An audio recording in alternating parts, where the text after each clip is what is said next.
So here are my thoughts on Loki episode 4. So since last episode, watching Loki and Sylvie interact, I knew that at some time they would fall in love. Uh, I mean, Loki would fall in love with Sylvie. That was kind of obvious thing. I mean, he will fall in love with himself. But the thing is,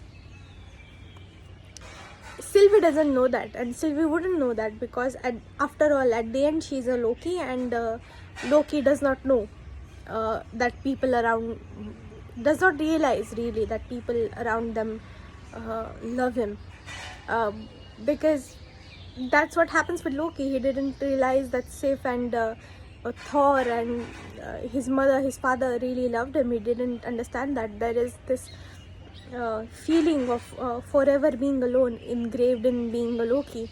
And I like the dialogue between Loki and Sylvie when Loki says that is it our characteristic, the what makes a Loki that they lose. No, actually that's not what makes Loki a Loki. What makes Loki a Loki is actually that they always survive. Maybe they lose a lot, but at the end of the day they don't die, they survive, which is great because it's true. Loki died 1,000 times, but he always survives, and that's his main characteristic, I think. And I loved it. I loved Mobius in this episode a lot.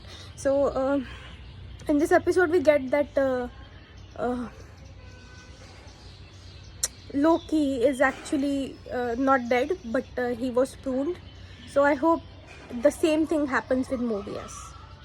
They show C20 as deceased, which I really hated.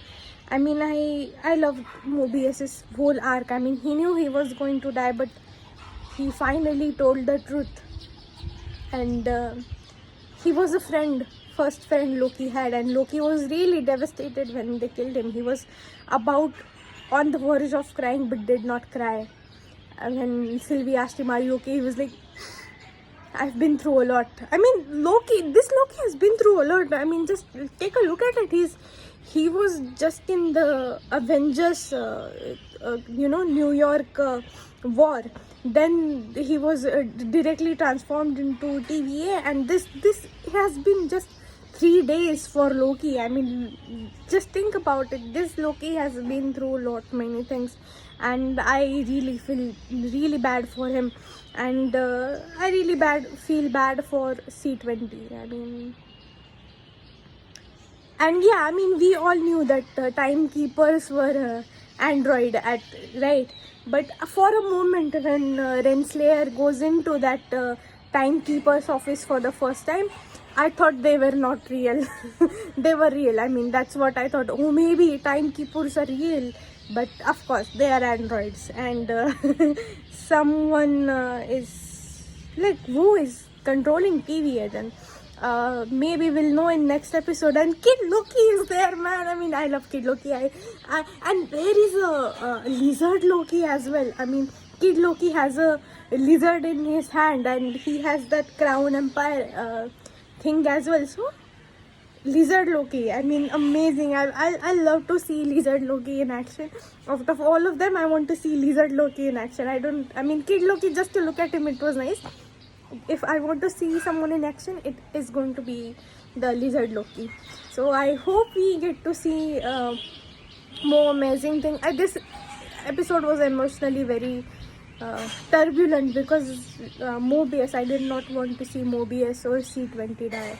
I mean, it's very sad with Mobius. And we get to see the point of view of Ramona Renslayer. I mean, her reason of putting all these secrets and fighting for them is because she wants to protect what she has there. And that's true. I mean, lot of people, we do see a lot of things happening in the world, but we choose not to act on them and just stay on our path, stay in our life which is comfortable for us.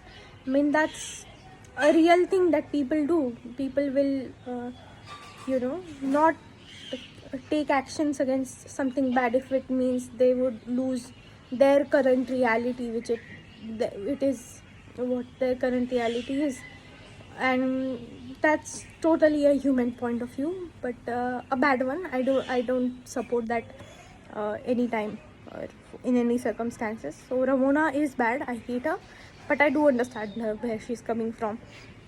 So maybe if she changes something, does something finally. I mean, B15 is the real hero of this episode. She is the real. B15 and Mobius are the real heroes of this episode. And I just wish Sylvie would know that Loki loves her. I mean, only if she knew. Yeah, I mean, but at the end she's Loki. She's not gonna understand it herself that someone else loves her. So those are my thoughts in the episode. I hope that you guys watch my next live stream watch along, because I do say and talk about these points as they go along during my live stream as well. But today there was some internet connection problem, so I had to cut my live stream twice. I did not join it the third time because I thought it would be better if I post this video. So I hope you liked my thoughts on the video. Please comment down below what were your thoughts about episode, and we could discuss them. I'm gonna reply to all of your comments. So let's have a nice discussion about Loki episode 4. Bye.